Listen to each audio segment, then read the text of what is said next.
Good morning, ladies of Delta Sigma Theta.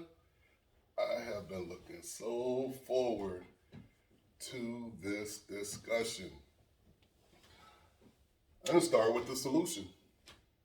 The solution is four parts. How do we acquire wealth? We acquire wealth from increasing our income, so that means we got to get the best income possible. We got to decrease our spending. Thirdly, we have to utilize the rule of 25. And then lastly, we need to invest in VTSAX. Again, we got to figure out how to get to our best, highest income. We have to figure out how to decrease our spending. We need to access the rule of 25.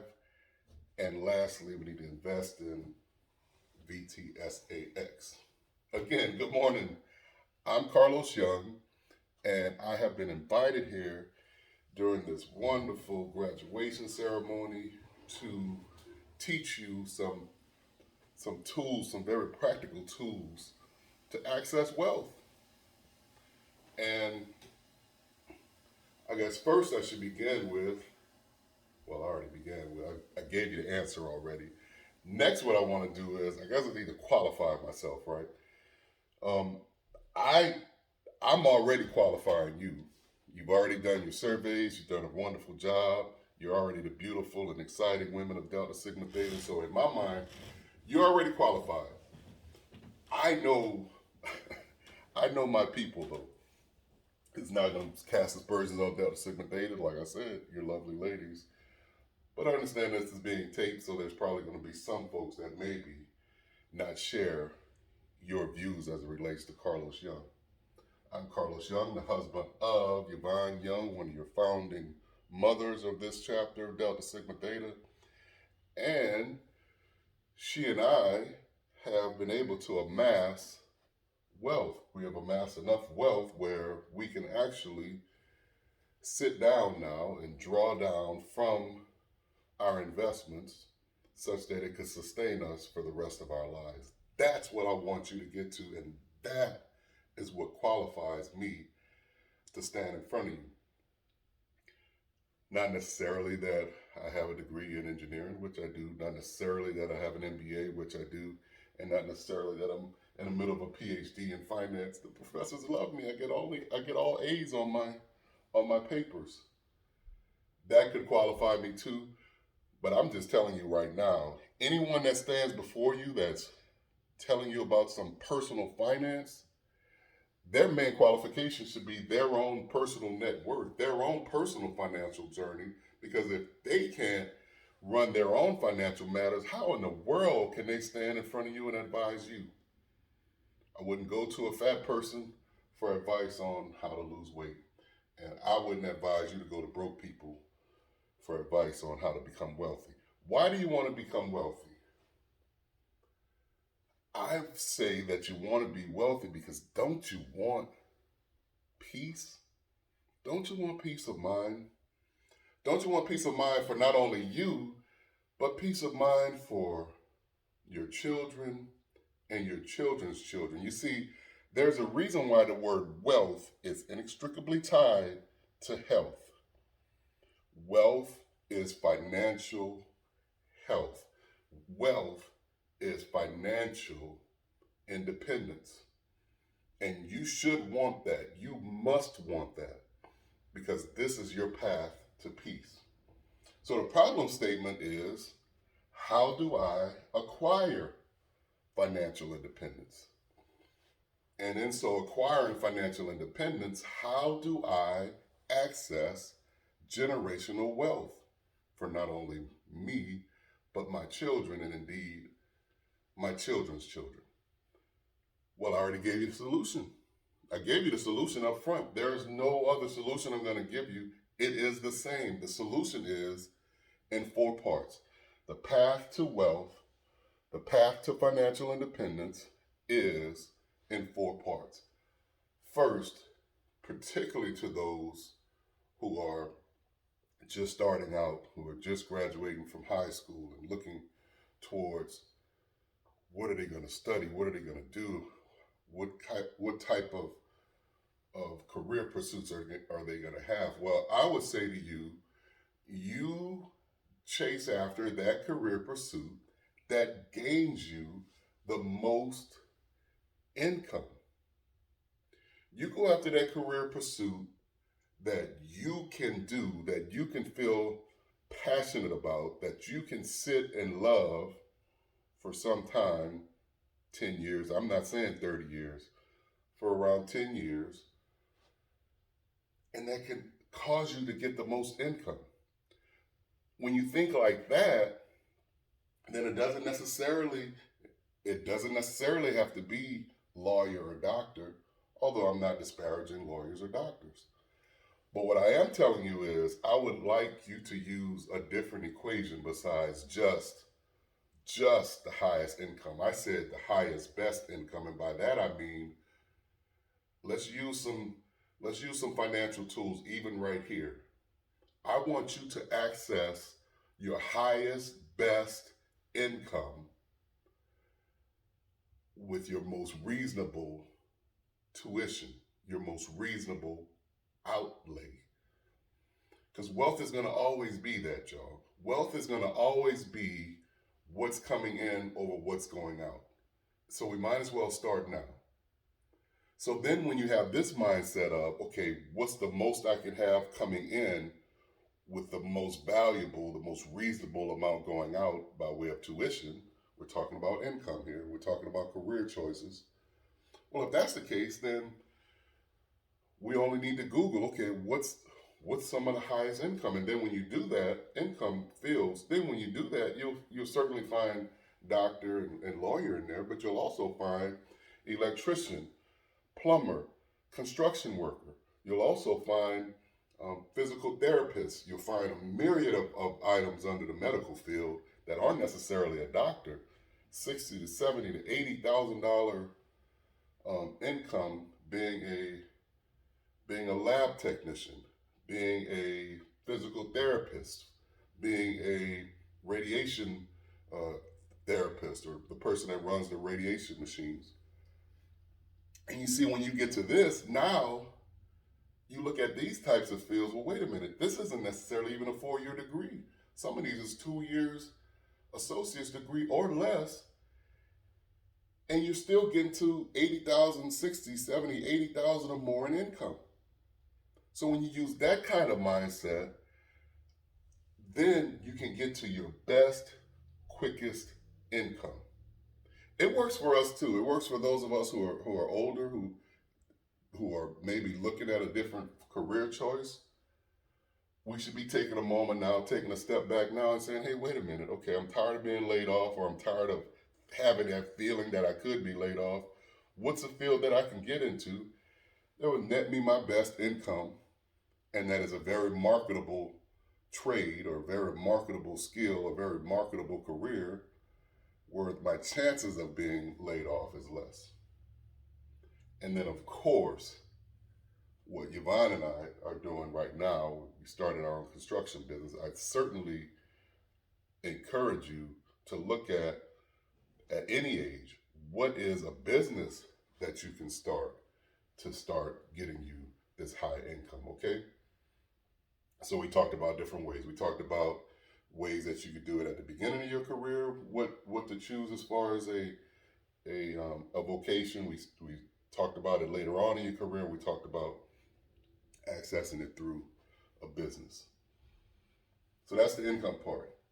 Next path to wealth is reducing your spending. I'm so glad that you all started with this book.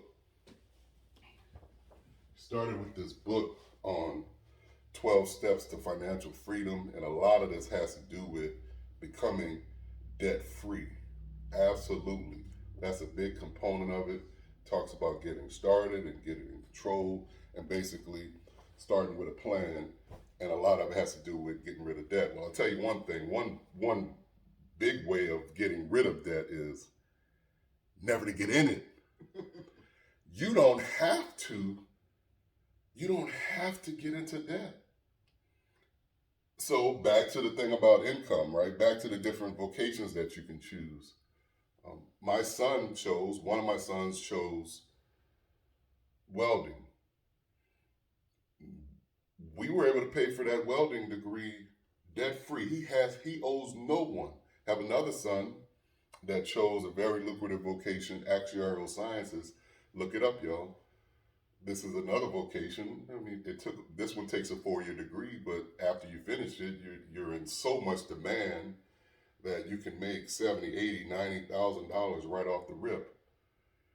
He's finishing with, again, no debt. So you can reduce your spending by, first of all, not having any debt. You can also reduce your spending by reducing your lifestyle, right? Do you want to be rich or do you want to look rich? If you want to look rich, this is probably not the conversation for you.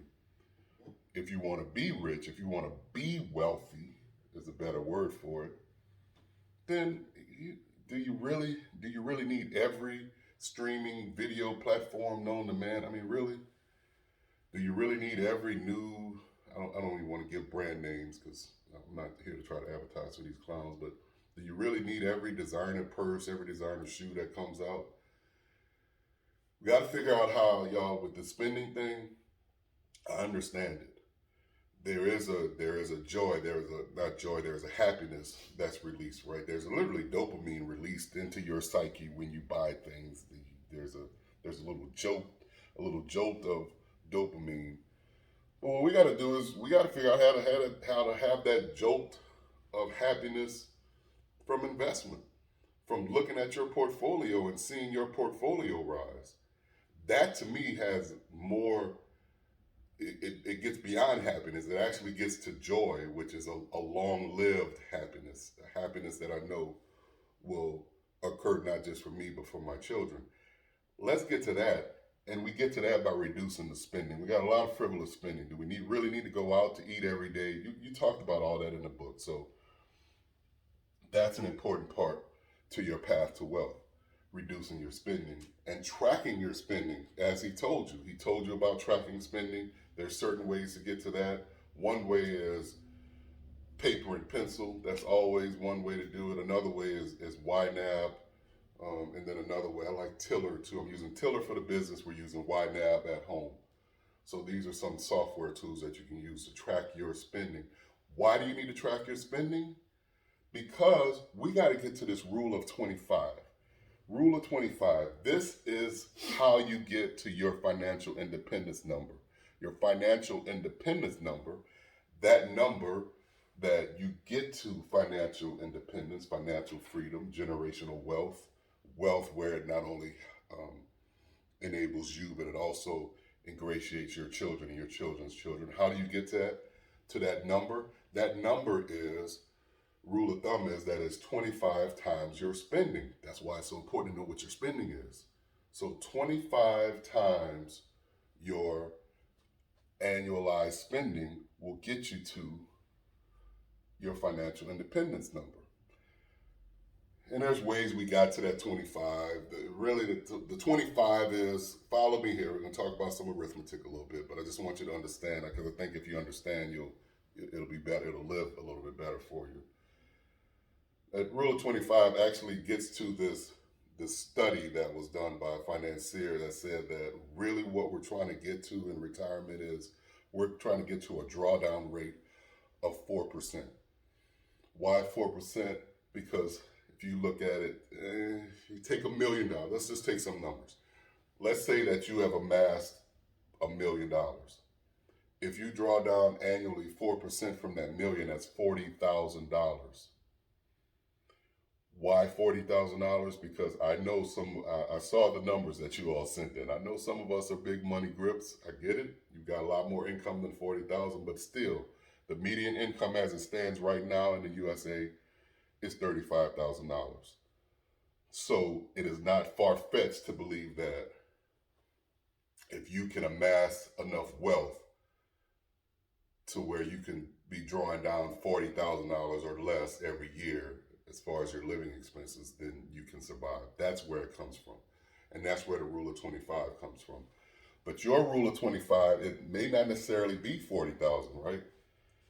Your rule of 25 could be something different because it's 25 times whatever your annual expenses are. Once you have this understanding, then wait till you first do it. When you do that 25 times your expense, you're like, whoa, wait a minute, look like I need $50 million. No, what you need to do is stop buying those doggone purses every week. And men, you need to quit buying all those doggone power tools that you know you don't never use. Rent them things, man. Stop buying all that crap. So once you lower, then you know that you need to lower your spending, lower your spending, lower your spending. Then you can get to a number that makes sense as far as your rule of 25. Now that we've conquered rule of 25 and we know why we need to do it, okay, well, Los, what do we invest in? So glad you asked, and it's so easy. You invest in VTSAX. Why? Because it was invented by one of the most prominent minds ever in finance, Jack Bogle, who actually founded the Vanguard Group, which is still one of the, I think they're the number 2 financial brokerage firm today behind only Fidelity. But I recommend Vanguard because of they have low fees. They were set up and they create their investors are partners, so they're not trying to leech off of you. And one of their prominent investment vehicles invented by Jack Bogle is VTSAX, which is an index fund that basically tracks every stock in the stock exchange. So one of the sayings that it goes like this, it says, okay, why would I buy the needle when I can buy the whole haystack? So why would I sit there and try to chase, what are people chasing now? Everybody's loving Bitcoin. Why would I chase Bitcoin? Why would I chase Tesla stocks? Why would I chase individual Google stocks when I can buy the whole haystack? I can buy all of the stocks all at once, so that way I'm naturally diversified, my risk is a lot lower, and I'm buying into the long run return of the stock market, which is around 10%.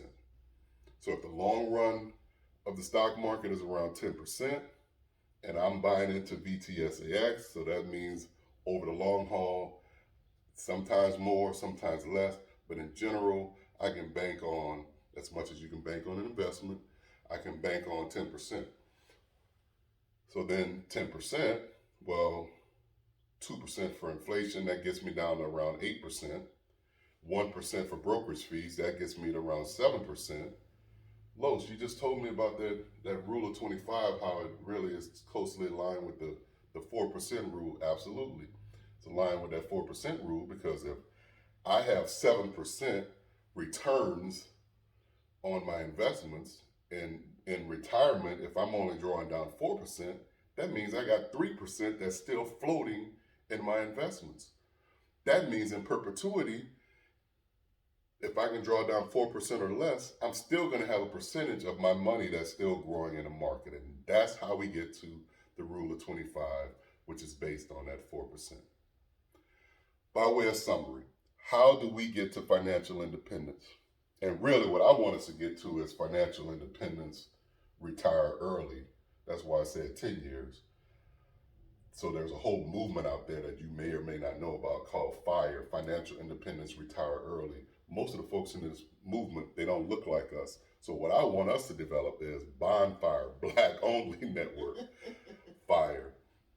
And Yvonne and I we're gonna avail ourselves to a 10-part series after this one so that we talk in depth about how we get to BONFIRE, Financial Independence, Retire Early, with that Black Only Network component to it. My text is 281-858-3683. That's for both Yvonne and I. And we're going to, like I said, we're going to have this 10-part series. But what I want to leave you with by way of summary is generational wealth is what we need, particularly as African Americans. Lord knows we're sitting here at net worth of $1,500 to $1,700. That's the median net worth of Black people in the U.S. We have got to change that. We're going to change that through these 4 steps. We got to get our best income. We got to get our spending in line. We got to get our rule of 25 understood. And then we got to figure out how to invest in the best things, such as indexes as VTSAX. With that, I'm so thankful that you invited me. Appreciate the time that we spent together. Look forward to talking to each one of you individually and collectively in the future. Thank you so much. Yay!